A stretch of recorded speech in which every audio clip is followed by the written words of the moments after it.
Haleluya. Waoga wale ndani ya kanisa hawataki vita, hawataki kushindana, hawataki kuomba, hawataki kufunga, hawataki kumtafuta Mungu, hawataki kuja mikesha, hawataki kuhudhuria ibada. Wao njia yao, mwambie jirani yako ni ndefu. Kazie macho, mwambie maidia ni ndefu. Lakini wale watu ambao ni strong, kumbe kuna shortcut bana. Kuna muda ambao hauhitajiki kuwa na story nyingi kupambana sana. Unahitajika kumtafuta tu Goliathi, umpige, umwangushe, uandike kwenye vyombo vya habari, utangazo wewe ni mfano unayefuata. Tunaenda sawa sawa? Uoga ndio unakufanya unastako utafuta njia ndefu. Lakini kuna muda tu utafuta kamchawi kanachosumbua watu hapa, kakamate. Bwana asifiwe. Tunaenda sawa sawa? Ukimkamata huyo, tunaanza kukuambia wewe ndio mheshimiwa. Bwana asifiwe sana. Tunaenda sawa sawa? Strong people, watu ambao hawatishiki, njia yao siku zote ni fupi. Nani anakuongoza? Roho Mtakatifu ni mwaminifu. Akiona moyo wako ni laini, anasema mwanangu, wewe utafika Kanaani, utafika. Mwambie jirani yako, ila kwa kuchelewa. Bwana asifiwe sana. Tunaenda sawa sawa? Na ndio maana wakati tunaingia kwenye maeneo ya baraka zetu, hatuhitajiki saa nyingine kusitako, hatuhitajiki saa nyingine kuangalia nani ameingia saa ngapi. Mungu anakujua.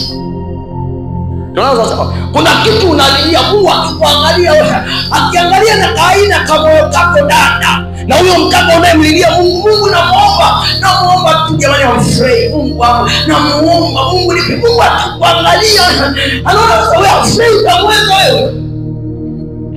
Tunaona sawa sawa? Bwana asifiwe. Yaani anaona ni bora afraid ampe Asha kuliko akupe wewe, atakuua. Akiangalia moyo wa Mwajuma, anaona moyo wa Mwajuma unayaweza haya matatizo. Bwana asifiwe sana. Kwa hiyo utakosa, si kwa sababu Mungu akupendi, kwa sababu anakupenda. Anakuona kabisa wewe hivi vita utaviweza. Tunaona sawa sawa? Wewe usalama wako ni kupitisha kwenye njia hii, ukae mwisho uje mpate akina John wako. Tunaona sawa sawa? Lakini John alikuwa sio tamanio la kwanza, ila sasa tamanio la kwanza lina matatizo. Na Mungu anakujua mwanangu, Mungu anakujua.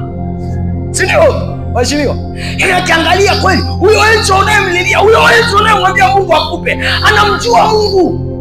Anamjua kabisa. Sawa, anaweza kaja hadi akaimba praise.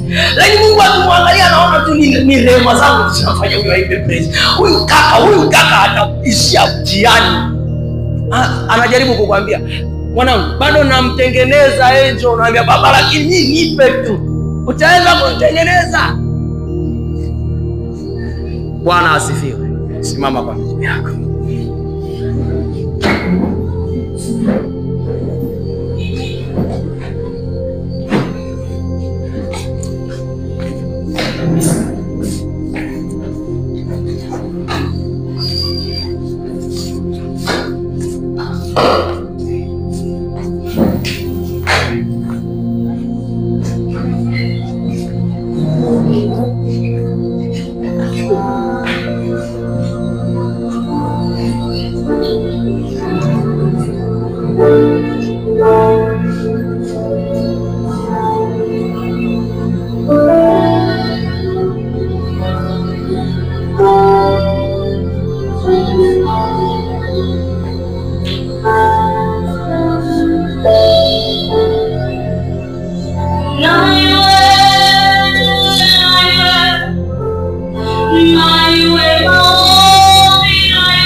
maombi